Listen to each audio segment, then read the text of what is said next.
Hey guys, it's MazeMan112 and I'm back bringing us another Black Ops 2 commentary. This time I am playing on the map Standoff. This is some of the 6v6 league play. It's kill confirmed. It's not the greatest game, but I hope you guys go ahead and enjoy it. The reason why I picked this game was, one, the length was right around what I needed, and B is, or one, and B, or one, and then two is because I want to talk about competitive, competitive really Call of Duty. And the reason why I say this is because it's one of those things where I know I'm not the best player. I completely understand that.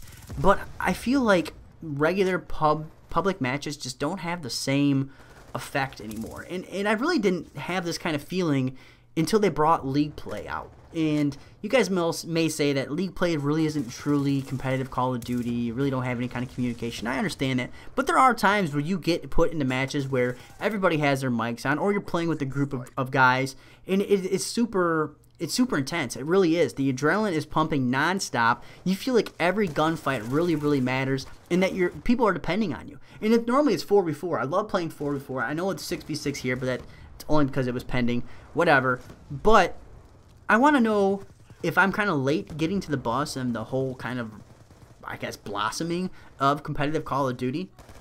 Because first competitive Call of Duty I've ever seen was in Black Ops. And it was something that I seen. It really didn't tickle my fancy that much, and I just kind of went along the way. I had heard of Optic Gaming. That was really the only person I've ever heard of before this point. But then when Black Ops 2 came, it seemed like competitive Call of Duty got a huge push, and not just a push from the community in general, because you had people who were really big in the competitive scene. Optic Nadeshot, who I think he has like 800,000, maybe even close to 1 million subscribers now, and people like Optic Scumpy or Scumper Jumper, or whatever his actual YouTube channel is. He's got over 700 or 600,000 subscribers, and they're really starting to gain momentum. And I don't know if it's just because Black Ops 2 was really backed on the competitive side by the companies. They were putting on these big sponsored tournaments, and what they did that I thought was really good was how they brought how you could qualify for this $1 million tournament by playing their game online. Now, we found out that had some flaws, and we found that out pretty quickly, just how many people were willing to cheat to get what they needed. And to me, one, it's just kind of one of those natural evolutions of the game, of working out the bugs and working on things that you would never expect people to even attempt to do in the first place. And it's exposed a huge flaw in Call of Duty, and this is the whole DDoS, hitting people offline. This never existed before Black Ops 2. Or if it did, it was such a small number of people that it didn't affect anybody. And now basically anybody can go online, they can download that Cain and Abel and basically fuck with people. And it's one of those things where I hope that the Xbox One has new kind of security features to really stop this, because to me it ruins it. There's nothing worse than playing a league play match and you get hit offline, or they knock one of the guys on your team offline, and then the next guy just quits because you're already down 3-4. That's just one of those things that it can be very frustrating. And it's not just for me. I think it's for everybody involved. No one, even on the winning team, really, is that fun for you? Is that competitive? Does that get your adrenaline pumping? Because to me, it just doesn't.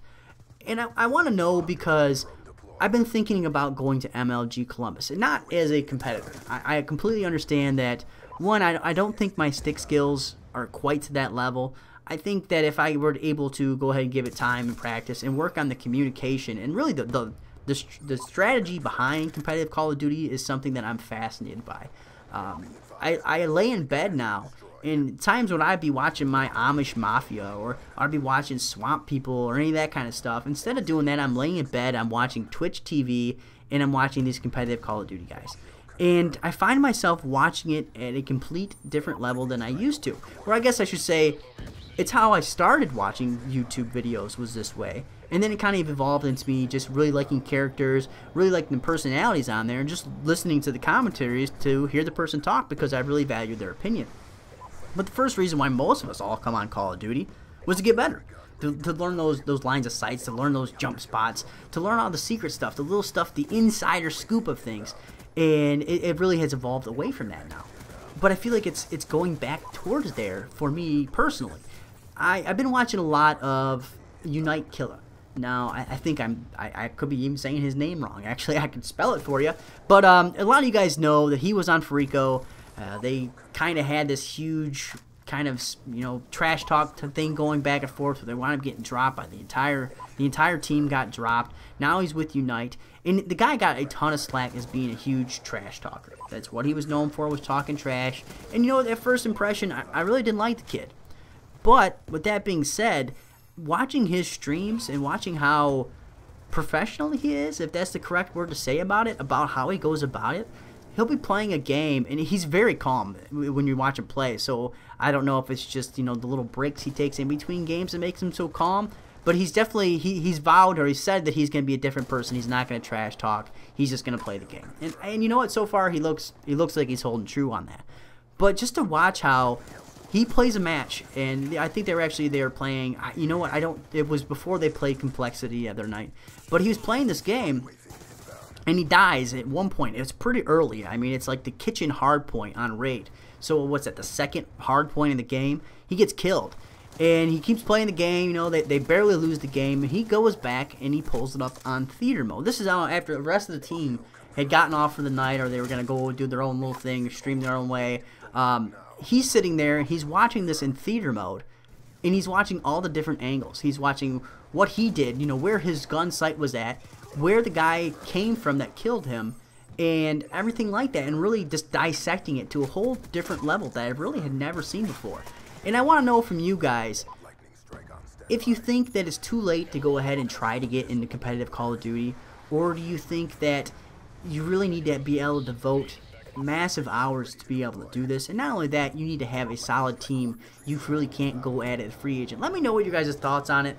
Like I said, this is just kind of one of those rants. Just kind of me talking to you guys, wanting to know your guys' opinion. Make sure you guys hit that like button, hit subscribe, and I'll see you guys later.